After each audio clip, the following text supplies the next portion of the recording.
Greetings, fellow descendants.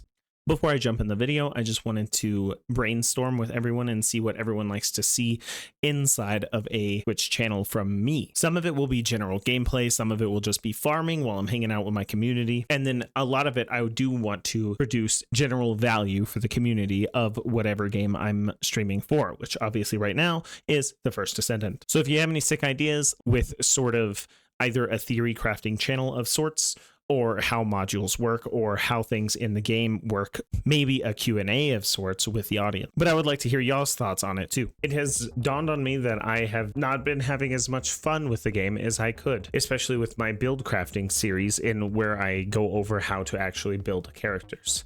I will continue to do this series because I really like doing it. I like going over characters and how to build them.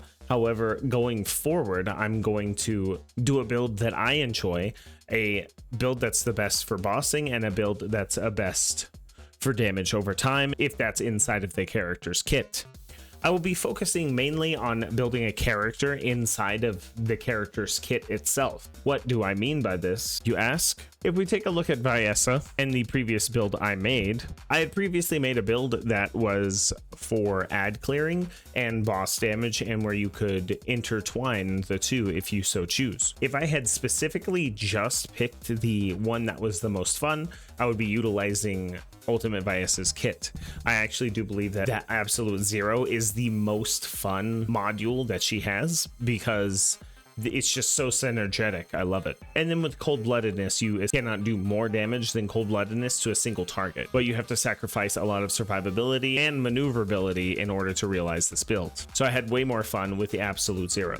And if I had just built into Absolute Zero, I would have had a better build for Absolute Zeroing. And that brings me to my next point. I actually think that the entirety of the First Descendant community is going about their descendants incorrectly.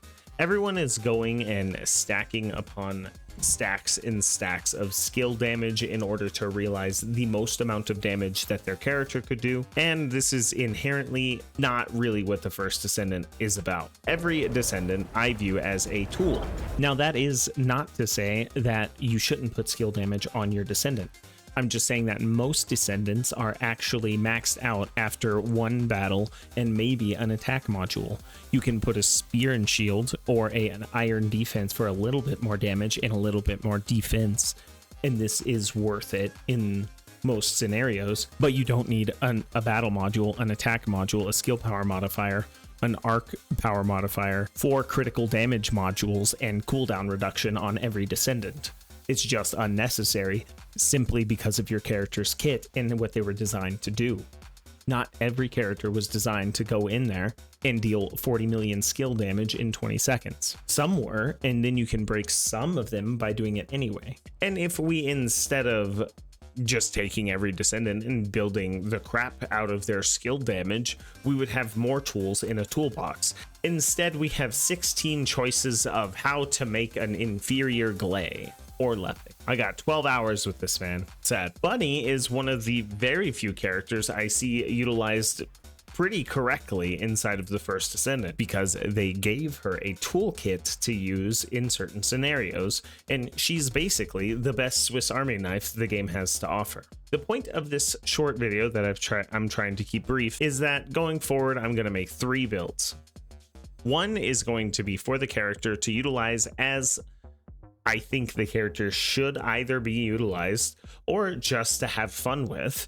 And then I will scour the internet inside of my Discord for the best build. Unfortunately, with build contests, which I would like to hold more of them, but the issue is that we're going to run into a lot of builds that are just the same. So instead of a contest itself, I'm just going to have the theory crafting channels inside of my Discord, which I do, and it's thanks to this lovely channel that we were able to almost get 20 million damage out of Blair.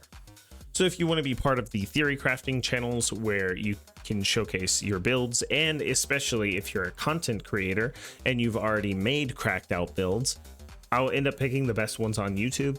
I'll be doing a build that I intend to have fun with in the future, the best void intercept battle builds, the best ad clearing builds, hence this lovely 19 million damage. The whole reason I made this video is because I really think that the community is heavily weighing skill damage just a little bit too much. It is a shooter, and honestly, most skill damage from most Descendants should be secondary. Most of your damage is going to come from your gun, and then the damage that you're lacking in order to kill the Void Intercept boss is coming from your skills. So when you combine the two in a good way, you find a good build. That being said, I do think that whenever you're showcasing a build, just make sure that the character is the star and not a Thunder Cage. It makes sense for a Blue Beetle to shine through with Ultimate Vyessa on a crit build. However, this adds less crit than you think. That's all I really had to say about that. Hopefully I'm going to start streaming on the regular this week. Discord and Twitch in the description. Thank y'all so much for watching. Y'all have a sick day. Peace out.